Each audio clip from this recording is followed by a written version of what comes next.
Taliban.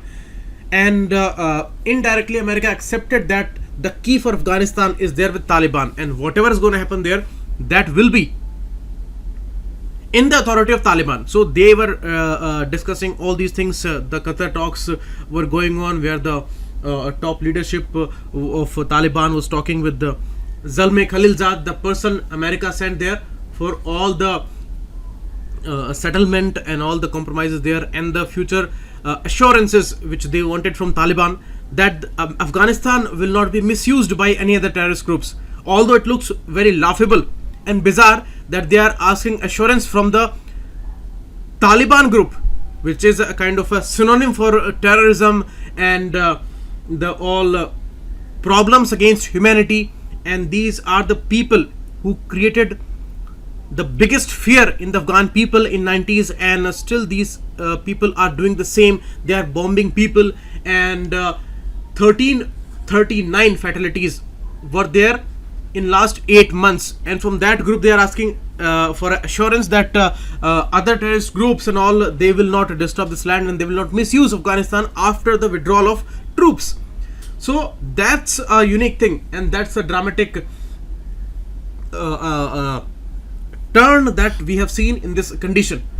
Now they are not revealing the in principle agreement what was concluded between Zalmay Khalilzad and Taliban there, and these high level talks, those were concluded. And now after the bombings when did not stop, then Trump was forced to realize this thing, and they ended these talks with the Taliban, because it is very much clear that Taliban has become so powerful that it is aggressively expressing its stand there, and it is showing to the whole world that America on its knees in front of us, and this is our land, we rule here, and we will not compromise, and we will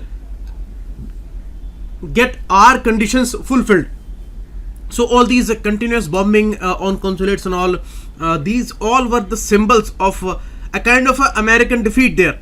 And everywhere America is getting exposed, whether it's the Iran issue, whether it's the Korea issue, whether it is the Afghanistan issue, and it is bound to make compromises there, especially in this Afghanistan situation. So these are some you may say examples of erratic decision making, erratic nature of Mr. Trump. And when countries are also divided on most important issues, like we discussed the Iran issue yesterday, where the European countries were not on the same page where Trump was. So that was some issue. The Yemeni situation is also unique, where America's support was there with Saudi Arabia, and still they are not able to win the war there, and they are making compromises. And now the rifts are appearing between these allies who were attacking the Houthis. So this is how indirectly America has to brood over all the situations, and introspection they need to do, because their decision making, their over egoistic talks now facing some flag there. So that's the issue. So the negotiations were over, and those were on the issue of assurances that they were demanding from Taliban group. So that is also a laughable situation. This line defines everything, that they were demanding assurances from Taliban group. So it's a pitiable condition for Afghanistan. The Afghan government is no more powerful, and it is all clear that they are not ruling any territory. Their people's support may be there, but the dominance and the fear is there for Taliban group. So this is all, and it is not a simple issue. A lot of articles will come on this topic, and we will have to discuss these things in much detail.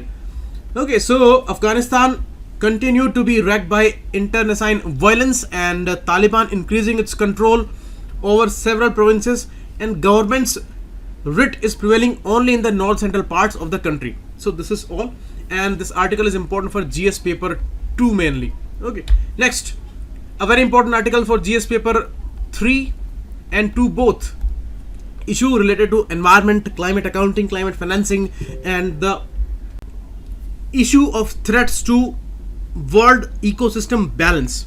Now see, Amazon fires, and these are not simple fires, they are burning our future in a way.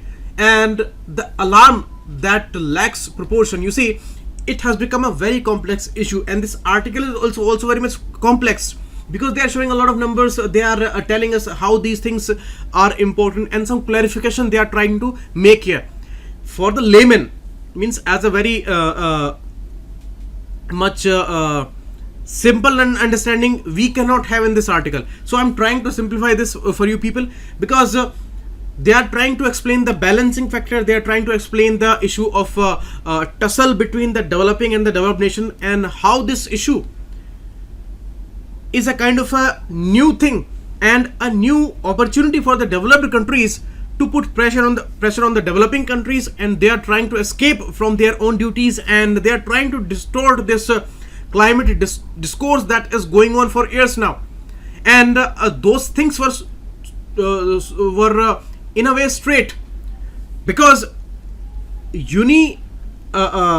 lateral demand was there from the developing countries to the developed countries that you need to support us because it is your responsibility, and whatever issue of climate change is there you have created this problem and you need to support us. But now when Brazil as a developing country is facing this issue and bizarre issues are coming out of it, the Bolsonaro's statements here, and the denial of getting the support, and then a threat by Emmanuel Macron, the French president there, that they will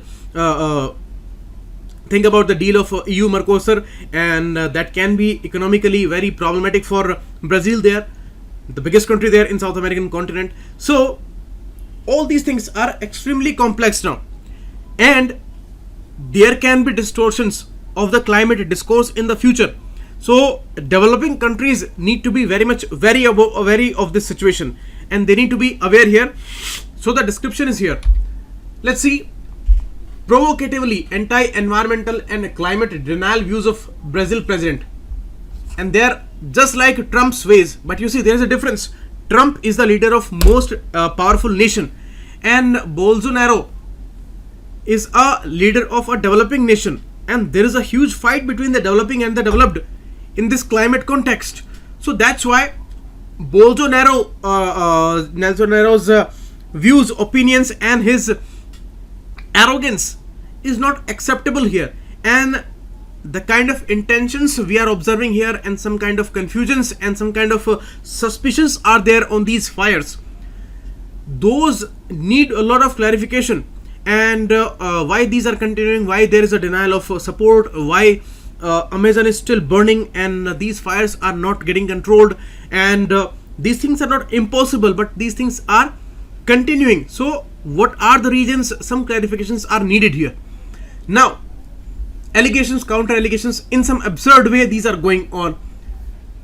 Now, unfortunately, the line says, in this confrontation, facts and scientific evidences have become collateral damage.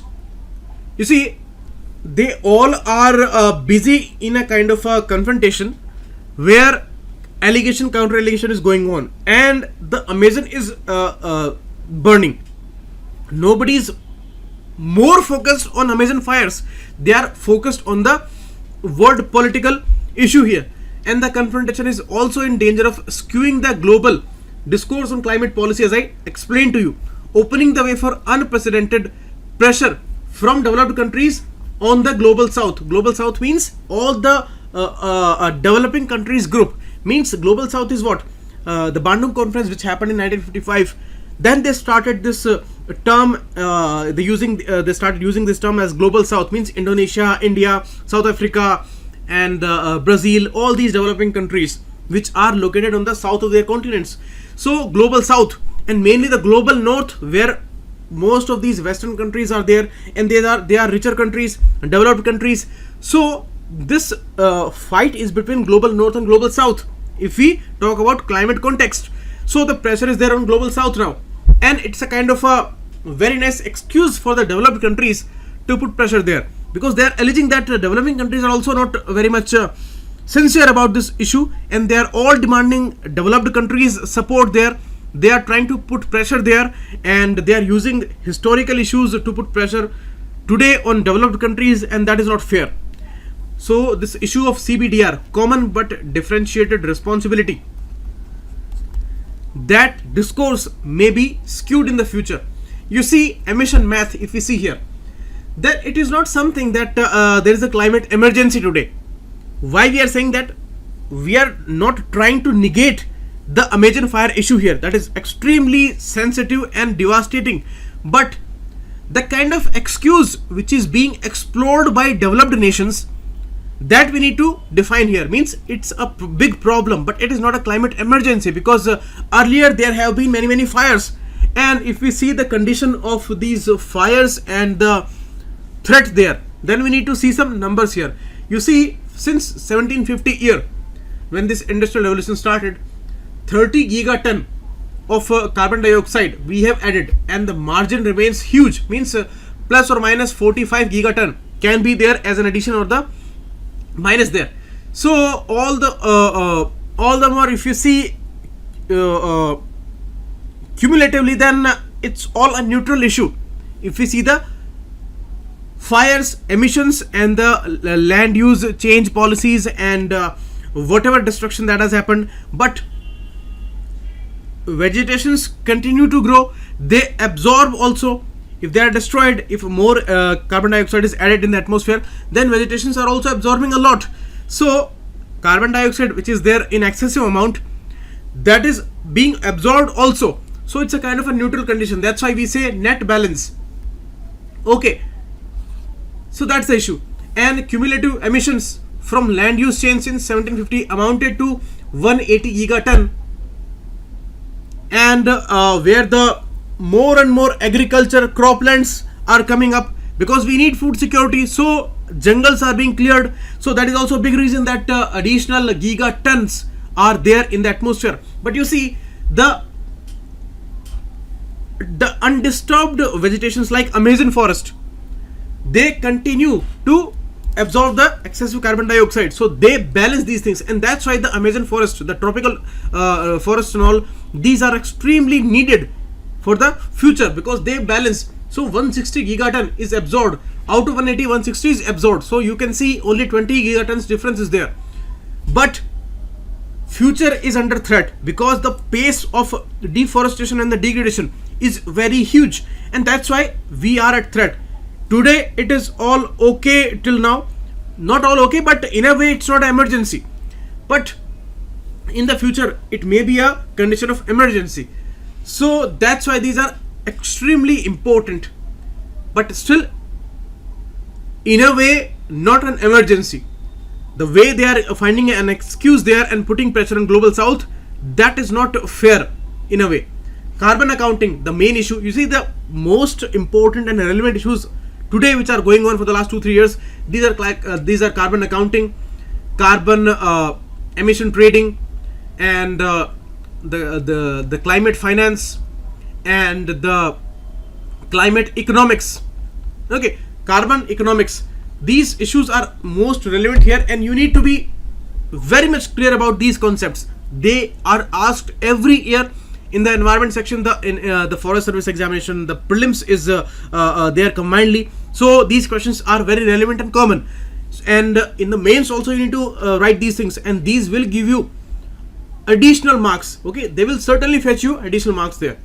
So these issues of carbon accounting, they talk about annual emissions, and there is a issue, as we discussed, that the net balance is close to a neutral condition if we talk about land degradation and deforestation. But the fossil fuel use, means we are using petrol, diesel, and these coals, these things were buried under the land billions of years back. Now we are exploiting them, means there is no way we can compensate for those things, because these are additional emissions, and those are the real problem creator. Means if we are destroying trees there, we can plant more trees. It will take time, but anyhow it will balance, and the vegetation is continuing to absorb the carbon dioxide. But these fuel emissions, they are the real problem creator, and there the responsibility of developed nations that lies. So that's why those are something that we can never send them back from where they came from, because we are using them, exploiting under the earth. So that's why more control must be there on those issues, and that's why the renewable energy and the electric vehicles, they are the ultimate solutions there. So there we need to focus a lot, and their developed countries need to support the developing nations for sure. Okay, now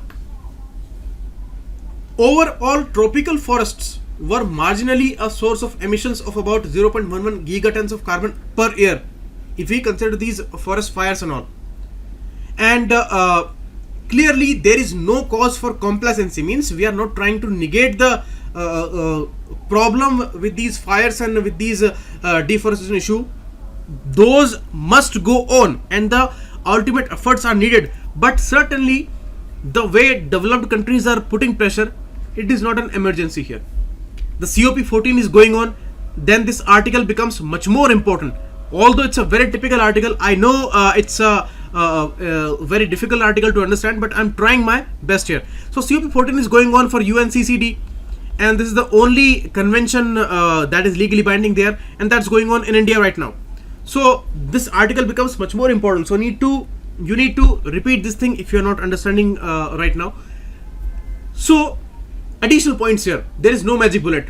As I told you, we need to make efforts for these deforestation issues and all, and this convention UNCCD is the most important one here. But you see, these are not magic bullets to reverse the conditions, because as I told you, fossil fuels are the real problem creator, and these things may neutralize their own problem, means the Amazon fires and all these kind of issues,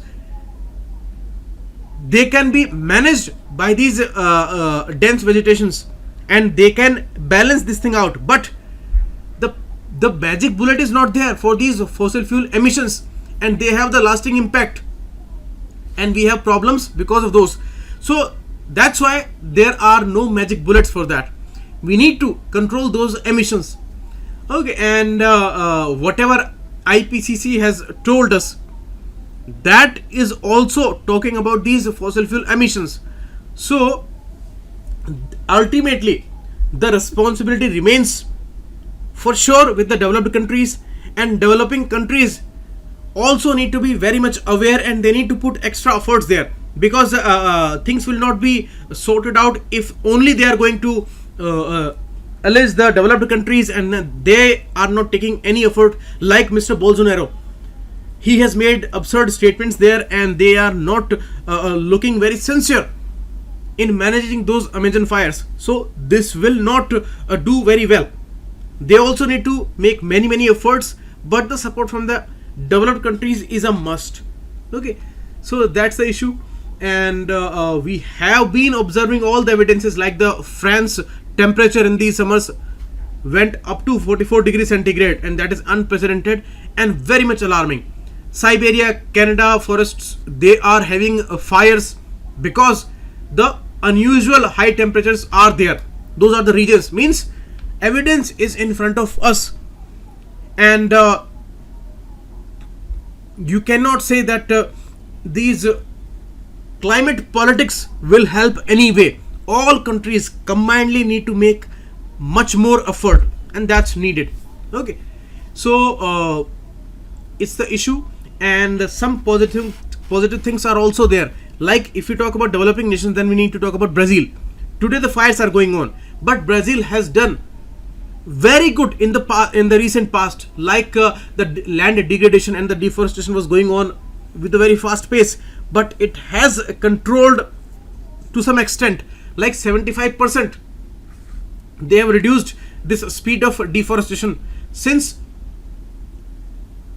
2005, and that contribution is good. And they have managed the agribusiness issue and the farmers issue also, means they have balanced those things.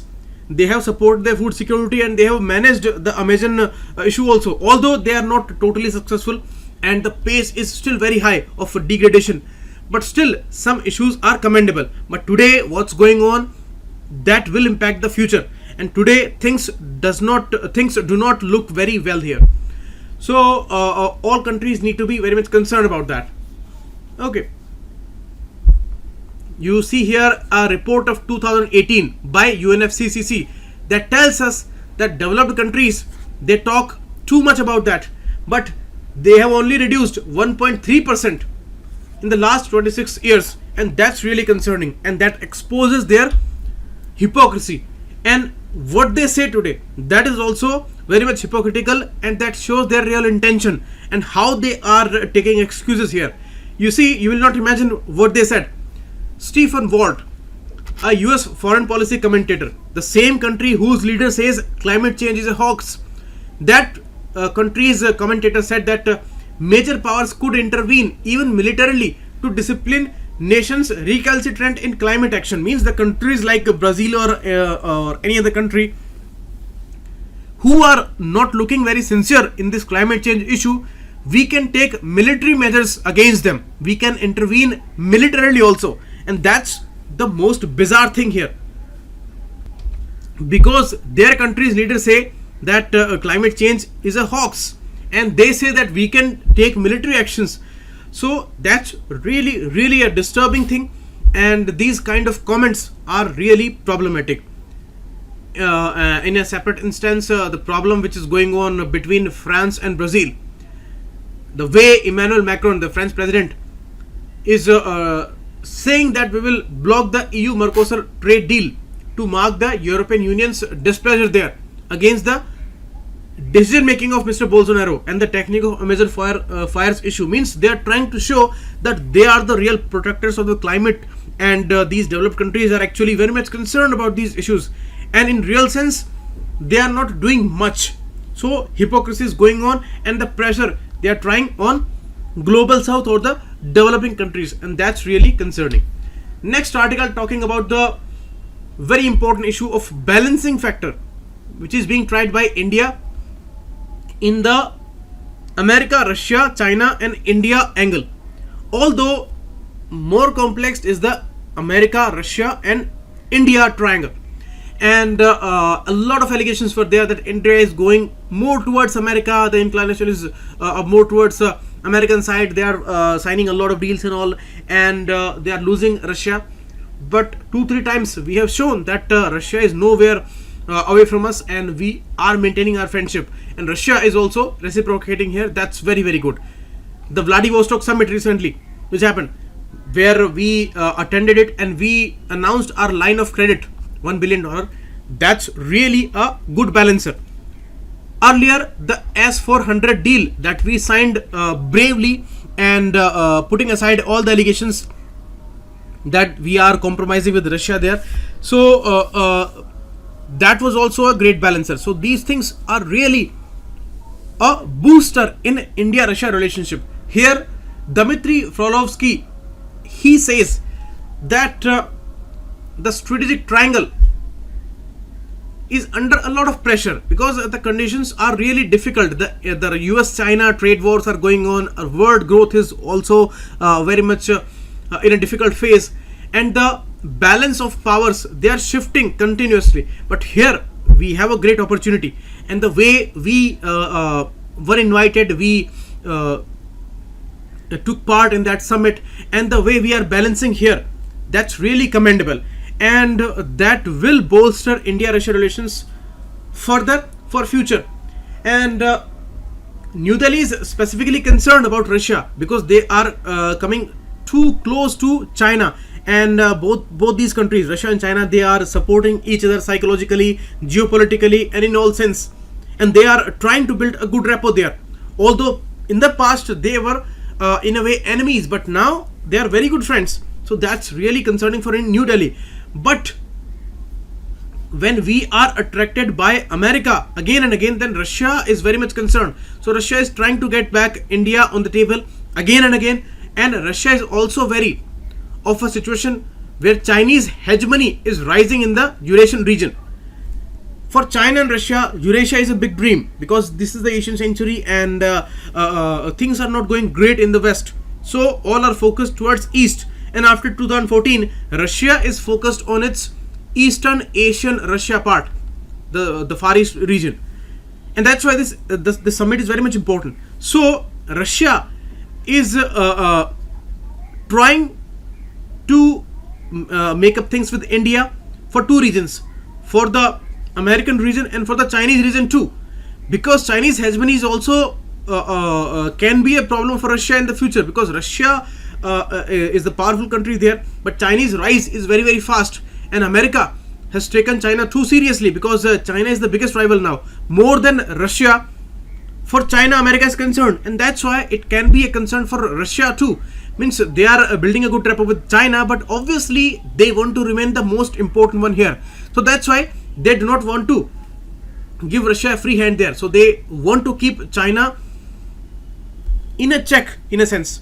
Okay, so Russia wants to control Chinese hegemony also, and that is also a big reason that they are trying to build a continuous good rapport with India too. So that's why India's involvement is very much opportune here. Okay, so two big reasons are there for Russia to get India back on the track. Obviously we have not lost the track, but after these allegations and after this American inclination, Russia would want India back on the earlier positions. So there we have advantage on both the sides. Like America is giving support here, and we are getting Russian support also. So if we are handling the situation very efficiently, then we are advantageous on both the fronts. But if we are weak in our judgments, in our diplomacy, then certainly we will have problems from both the sides. We are there in the center. Okay, and we need to control the Chinese pressure there, because China is trying to control the situation on all the fronts, whether we talk about Indo-Pacific or whether we talk about Asian region. Belt and Road Initiative is a big expectation for China, and it has established all the roads and infrastructure in the Eurasian region. So they have a lot of expectations for the Eurasian region, and there they do not want an Indian rise. But for multiple reasons, Russia and America both are trying to woo India here. That's for sure. You see the numbers. The trade grew by 22% 2017 year, 17% for the last year. So these are good signs. We will be close to $30 billion trade by 2025. So that's really very good. Russia's oil giants. You please note down all these things. Russia's oil giant Rosneft, that has invested in Essar Oil, the second biggest giant in this refinery area. So $12.9 billion they have invested. That's really really huge. And they are studying the feasibility of Nagpur Secunderabad high speed rail project. There are Russians are going to support there. So that's really great. Butyl rubber is in much demand now, because India's automobile sector is very much flamboyant, and that is rising with a good pace. Although some problems are there in present, but we need more and more butyl rubber for the vehicles industry. So that is focused a lot, and Russia has enormous technologies.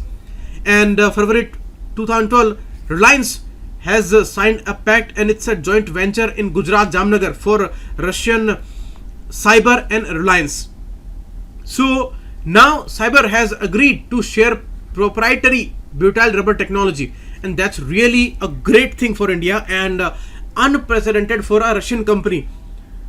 They do not share these technologies very easily with countries, but with India they have compromised a lot in the past, and still they are giving a lot of support. So in a way, Russia is way more a true friend for India than America, and always they have supported us. We signed a friendship a treaty in 1971 during the Bangladesh situation.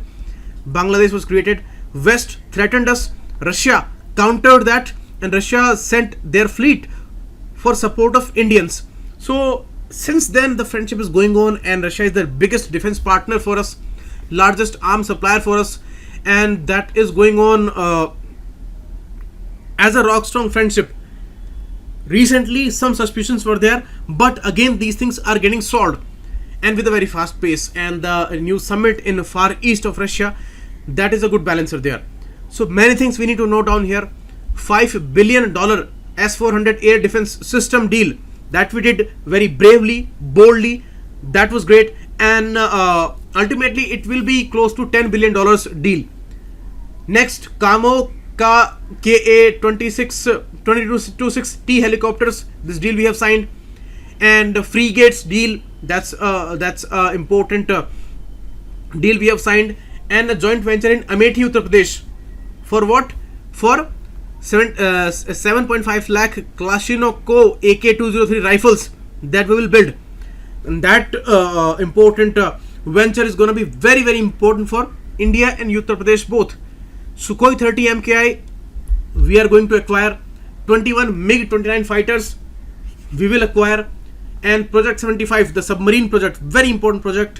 There America is there Russia is supporting. And 114 fighter jets deal for Indian Air Force. All these things are going on, and they are huge deals. And that's why Russia becomes the largest supplier for these weapons and aircrafts there. So nothing can be bigger than that for India-Russia relationship, and that's going on. And Russia has supported us in inducting India into SCO organization. China certainly did not want India there, but Russia supported India a lot. So that is also a big evidence that Russia wants a true friendship, and always it supported India. So that's why it's a true friend in all the senses, and we need to maintain this relationship rock strong always.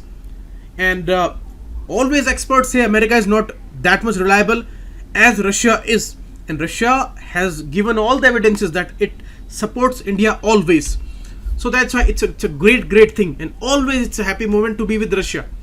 And Mr. Modi deserves a lot of praise here, because his personal rapport with the Russian leader is also great, and that has its own impacts. And we have a positive situation there with Russia now. Balancing roles are too many, and a peaceful exchange between New Delhi and Beijing is perceived as fragile. And Russia's role can be very positive here, even in balancing the India-China situation. Means the confrontation must not be there for sure, and Russia supports that between India and China. So checking China is going on both by India, Russia, and America too. Means America is always for checking the Chinese dominance there, but the Chinese rise is concerned is concerning for all the countries. Okay, you cannot say that Russia is not concerned. Russia is certainly concerned. So that's why the Russian role in Asian region is extremely important for India. Okay, so this is all, and we will keep getting many more articles in this issue. And these examples which are given, they can be asked in prelims and for the mains answering. These are extremely important. So I'm giving you a question today. You can write a mains question that comment on the India-Russia relationship. What are the challenges in the recent times, and what are the balancing factors, and what are the opportunities that we can hope in the future which will be great for India-Russia relationship. Okay, and they may ask you that comment on the India-Russia relationship in the Chinese context or in the American context. So all these things will be very much helpful there. Okay, you can write these important questions. Next article is regarding the steel frame of our Indian system, that is a bureaucracy. And you may have many instances where politicians are shifting all the blames on bureaucracy, but I can never support this argument that bureaucrats are all corrupt. They are corrupt in very less numbers, and most of them are very much hardworking, dedicated, and very much concerned about this country. And they have shown this thing, they have given these evidences many times that they think about this country and they do not compromise. And where these ideals and these basics are bolstered, this is the institution of Lal Bahadur Shastri National Academy of Administration. Very much prestigious institution, one of the most important one in this country, established in Mussoorie in 1959 in Himalayan peaks, and always inspiring these trainees that you have a great future ahead for this country, and you need to dedicate your life for that. A lot of sacrifices you need to make, but your ideals must be very high, and they maintain this position. Recently many suspicions are going on. A lot of officers are under pressure, they are resigning, and some even committed suicides, but they have maintained these ethos, and they are showing us that they do not compromise. If some things are problematic, then they are too brave to report these things, and they do not compromise. And their ethos and their ideals are also expressed with these resignations. If they need to compromise for this country, that's okay, but if they need to compromise their ideals to save this country, then certainly they are resigning, and that thing is really great. So that's why a lot of things are concerning, and today we need to ask many questions, and today we need to take care about the bureaucracy here. This steel frame has maintained and supported this country all these years, and you can say this is the single institution that has given a strength to this country to grow further with a very fast pace. But this will be compromised if the steel frame will be compromised, and that is also by these politicians who are really not concerned about this country, and they are all concerned about their own political existence. And these evidences are all in front of us that they can go to any law to save their existence there, and they can shift any kind of blame on the bureaucracy. That is all evident. So that's why these issues are extremely concerning. IAS motto is Yoga Karmasu Kaushalam, and their song is How Dharomate Dheer and How Karomate Beer, means be firm in your faith, and you need perfection in your action and the proficiency in your action. These things are symbolic to the national expectation from these bureaucracy, and they are nowhere compromising on their ideals and on these lines to serve their country. That is seen in many instances. So that's why it's all very much inspiring. And these two All India services, IAS and IPS, they manifest all these ideals in their serving to the nation. In 1960, a common foundation course was started, and this has become a real controversy in the recent times, where they have added some new things, and they say that some things are really problematic. They have made some assessments and marking very much crucial for their appointments and all, for their postings and all, and some questions are really raised, but they have maintained an unaltered system that purify the ideas, that purify the strengths, and that has given a real boost to the courage to these aspirants. And these kind of trainings, these kind of courses, these kind of psychological assessments are available in the training, which are real boosters, confidence boosters in these officials. Like in 1969, a district training being sandwiched between institutional exposure at the academy, and these remained broadly unaltered, and these trainings are going on in the same way, and they have maintained a kind of a decorum, a kind of a prestige in its sense, and they demand a lot of dedication, and it is reciprocated with the same level of dedication by the trainees there. So it is all a proud thing for this country. And you see, IAS trainees are now awarded an MA degree in public administration and public management by Jawaharlal Nehru University, and mid-career trainings programs are going on for the officers. Means there is no doubt about this institution and their training purposes, and no doubt about their skills when they come to serve this country. This academy now houses 5 national research centers regarding rural studies, disaster management, gender, public system management, and leadership development, and the competency assessments. So very basic socio-economic themes are there, and very much important administrative themes are there. So they are making them very much efficient. Kargil Review Committee recommendations were there regarding a joint civil military program on national security for these trainees. So that is going on since 2001. So there is no lack of skill management and skill promotion there, and they are very much efficient in handling those situations. So that's why they are hard worker, they are skilled, they are professional, they are trained very well, and they are having that dedication. So that's why there are very less instances that they become corrupt and they compromise the ideals there for their own gains, and many times they are living a life under pressure. So that's why we must be very much concerned about this steel frame there.